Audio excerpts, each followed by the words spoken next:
Flash flood warning swept the area today, but Sequoyah County, as you heard Scott say, hit especially hard this morning. 5 News reporter Bo Russell has been in Sallisaw all day reporting on the downpour. I've been here in Sallisaw all day, where until very recently it's been raining extremely hard. So hard even that just a few hours ago a car was completely submerged in water under that bridge. Emergency crews rushed to get drivers out of flooded vehicles this morning and began filling sandbags to stop the flooding. While Crawford, LaFleur, Sebastian, and Benton counties all had flash flooding warnings today, most of the downpour happened here in Sequoyah County. Out of precaution, the Boys and Girls Club of Sallisaw was evacuated, with water reaching from ankle to knee-high depths. Most of the rain has passed, but Fire Chief Anthony Armstrong has a message for drivers whenever dangerous weather conditions occur in the future. The best thing is people stay at home. Don't try to drive in it. And if you see a barricade, we see people all the time. They'll drive around the barricade, go off in the water, so we're wading neck deep in the water getting them out. Officials are happy that nobody was injured, but want to make sure that people take weather seriously in the future. They say when driving and encountering water on the road, turn around, don't drown. In Sallisaw, covering news where you live, I'm Bo Russell, 5 News. Thanks, Bo. After this morning's flooding, photos like these started coming into our newsroom. If you have any photos you'd like to share of damage left behind by this morning's flooding in Sequoyah County or where you live, you can text them to us at the number right there at the bottom of your screen. Just let us know who took the photo and where it was taken, and you may see it featured on Channel 5. New details are shared with 5 News about the deadly crash that claimed the lives of 2 Logan County sisters a little more than a month ago. 5 News reporter Parker Abels explains why prosecutors have now charged a teenager and his grandmother with manslaughter and murder. On May 30th, Mackenzie and Maddie Arthur, 2 sisters from Scranton, were driving on the Morrison Bluff Bridge on Highway 109. It was around 11 p.m. when suddenly they were hit from behind. Reports state that the impact caused the sisters' vehicle to cross the center line and hit a semi-truck head-on.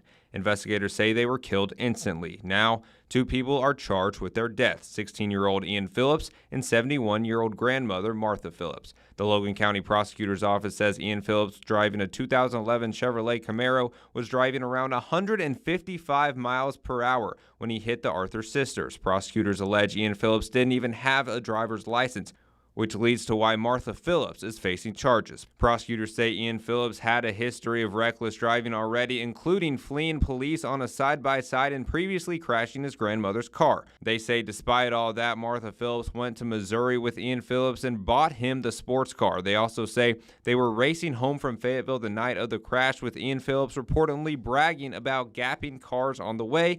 Investigators also say Martha was going as fast as 120 miles per hour. Now, just to give an idea of the force in this crash, investigators say the Arthur sisters were going about 50 miles per hour when they were hit. The impact forced their vehicle to accelerate to more than 90 miles per hour before the collision. Parker Abels, 5 News. Wow. All right, Parker, thanks. Ian Phillips is charged with second-degree murder. Martha Phillips charged with manslaughter tonight. Both are scheduled to appear in court this Friday. Seven Hills Homeless Shelter in Fayetteville announcing the organization's founder has passed away. Posted this on Facebook today, announcing the passing of Kimberly Pennell. She founded the shelter 25 years ago. Since then, it's grown to become a vital lifeline for hundreds of people experiencing homelessness in Fayetteville. Well, happening tonight, a council decision could directly impact drivers in Bentonville. 5 News reporter Claire Everbach tells us about the software upgrade that's improving traffic. Bentonville City Council started its meeting just minutes ago. On tonight's agenda, a street department request to renew and expand the Vantage Live subscription. Vantage Live is a web-based data service. It gives officials the ability to view activity at intersections by automatically collecting and analyzing vehicles, bicycles, and pedestrians. The software can detect speed, direction of turns, and how many people go through the intersection per day. City leaders say expanding Bentonville's contract with the company will help traffic safety and congestion.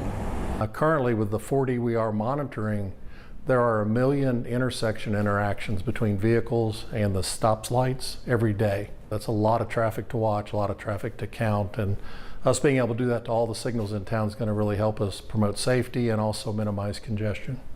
The software is currently in 40 traffic cameras, and the city wants to add it to 30 more. Tonight at 10, I'll tell you what the council decides. In Bentonville, covering news where you live, Claire Everbach, 5 News. All right, Claire, thanks. The 188 in Fort Smith says people across the River Valley can expect to hear fighter pilots doing night training missions starting tonight. Training involves F-35 fighter jets expected to continue through next Thursday. The base says the night flying is required for training operations to fully qualify their partners. The F-35 program will be a decades-long mission to train U.S. allies and their pilots.